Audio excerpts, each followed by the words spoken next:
በኢትዮጵያ በ1991 አውሮፓውያን የዘመን ቀመር ከ100 ሺህ እናቶች ውስጥ 1400ዎቹ በወሊድ ጊዜ ህይወታቸውን ያጡ እንደነበርና ይህም ከአፍሪካ የከፋ ደረጃ ላይ እንደነበረች ጥናቶች ይጠቁማሉ። በኋላም ከ1990 እስከ 2015 በተሰራ የተቀናጀ ስራ የሞት መጠኑ ወደ 353 ዝቅ እንዲል ተደርጓል። በደቡብ ኢትዮጵያ ክልልም በወሊድ ጊዜ የሚከሰትን የእናቶችን ሞት ለመቀነስ በተሰራ ሰፊ ስራ ከፍተኛ ለውጥ እንደመጣ የክልሉ ጤና ቢሮ ኃላፊ አቶ እንደሻው ሽብሩ ተናግረዋል። እናቶችና ህጻናት ጤናን በተመለከተ ሲግኒፊካንት ለውጥ ወይም ደግሞ በጣም ምርታዊ የምንላቸው ለውጦች መጥተዋል ማለት ነው። ምናልባት የዛሬ 5 ዓመት የነበረው በህይወት ከሚወለዱ 100 ሺህ ህጻናት ውስጥ 267 እናቶችን እናጣ ነበር።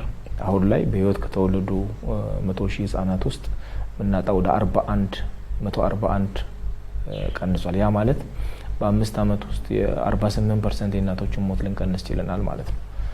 በተለይ የሚሰጠው ክትባት አገልግሎት መሳለጡ የተለያየ ክትባቶች መጨመሩ ከዛ ጋር ተያይዞ ደግሞ በተለይ የቅንጨራንና ስነ ምግብ ላይ የተሰሩ ስራዎች ደግሞ ለህፃናት ሞት መሻሻል ትልቅ ለውጥ መጥቷል ማለት ነው። በተለይ ጨቅላ ህፃናት አገልግሎት ከፍ ማለቱ በፕራይመሪ ሆስፒታል ደረጃ መሰራቱ ይህን ቁጥር ከፍ አድርጎታል። በወሊድ ጊዜ የሚከሰትን የእናቶችን ሞት ለመቀነስ የተወሰዱ እርምጃዎችን በተመለከተ ኃላፊው ይህንን ብለዋል። ቤተሰብ እቅድ አገልግሎት ካሉን እናቶች ውስጥ 86% የሚሆኑ ይህን ይጠቀማሉ።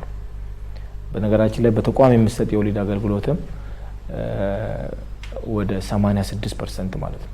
በተቋም የሚሰጥ የወሊድ አገልግሎት በጨመረ ቁጥር የእናቶች ሞት እየቀነሰ ይመጣል ማለት ነው። የሁሉ አቀፍ የጤና ሽፋን የምንለው ጨምሯል። ለምሳሌ ክልላችን ላይ ወደ 295 ጤና ጣቢያዎች አሉ። ወደ 38 ሆስፒታሎች አሉ። ትላንት ያስመረቅነው የበቶ ሆስፒታልን ጨምሮ 27 የመጀመሪያ ደረጃ ሆስፒታሎች አሉ። ከ1300 በላይ ጤና ኬላዎች አሉ። ከ400 በላይ የመድኃኒት መደብር አለ። 229 የሚሆኑ ፕራይቬት ክሊኒኮች አሉ።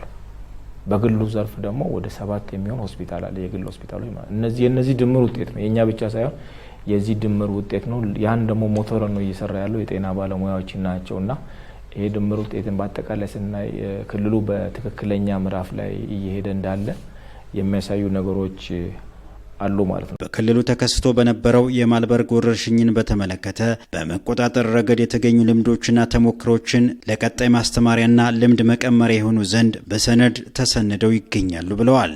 ሌላ ጊዜ ይሄ ነገር ቢቀጥል ሌላ ሰው ግር እንዳይለው ጽፈን አስቀምጠናል። ወደ 84 ፔጅ የሚሆን የአፍተር አክሽን ሪቪው ይባላል። አሁን ሌላ ቦታ ቢመጣ ምን መደረግ አለበት? ከዚህ በአጠቃላይ የተማርናቸው ነገሮች ምንድነው? ዋን ሄልዝ የሚባለው በጣም መጠናከር አለበት። ሁለተኛ በጣም አንገብጋቢ እንደሆነ የላቦራቶሪ አገልግሎት ዲሴንትራላይዝ መደረግ አለበት። በየክልሉ መኖር መቻል አለበት ማለት ነው። በዚህ አጋጣሚ የኢትዮጵያ ህብረተሰብ ጤና ኢንስቲትዩት ላቦራቶሪ ትልቅ እርምጃ ነው የወሰደው። አስተማሪ ሊሆን የሚችል ነው። ሁልጊዜ መድኃኒቶች በተወሰነ መልኩ ለኢመርጀንሲ መቀመጥ መቻል አለባቸው ማለት ነው። የፐርሰናል ፕሮቴክቲቭ ኢኩዊፕመንት መከላከያ የምንለውም ጨምሮ መድኃኒቶችም ልናስቀምጣቸው ይገባል ማለት ነው። በአጠቃላይ በተላላፊና ተላላፊ ባልሆኑ በሽታዎች ዙሪያ በተሰራ የተቀናጀ ስራ አሁን ላይ በክልሉ በህይወት የመኖር ምጣኔው ከ65 ወደ 68 ከፍ ብሏል ባይ ናቸው አቶ እንደሻው። ዋና የሚባሉ ተላላፊ በሽታዎች እጅግ በጣም ቀንሰዋል። HIV በተለይ ቲቪ የቀነሰው እንደ ሀገር ትልቅ ሪኮግኒሽን የተሰጠንበት ነው። ወባም ቀንሷል። በተለይ አምና ላይ በወረርሽኝ መልክ ተነስቶ ነበር ወባ። ያንን በቀላሉ ተቆጣጥረን እንዲቀንስ ተደርጓል። አቨሬጅ በህይወት የመኖር ምጣኔም ጨምሯል። ስለዚህ ዛሬ 5 ዓመት አንድ ኢትዮጵያዊ በአማካይ 65 ዓመት ነበር የሚኖረው። አሁን ላይ ወደ 68 ጨምሯል ማለት ነው።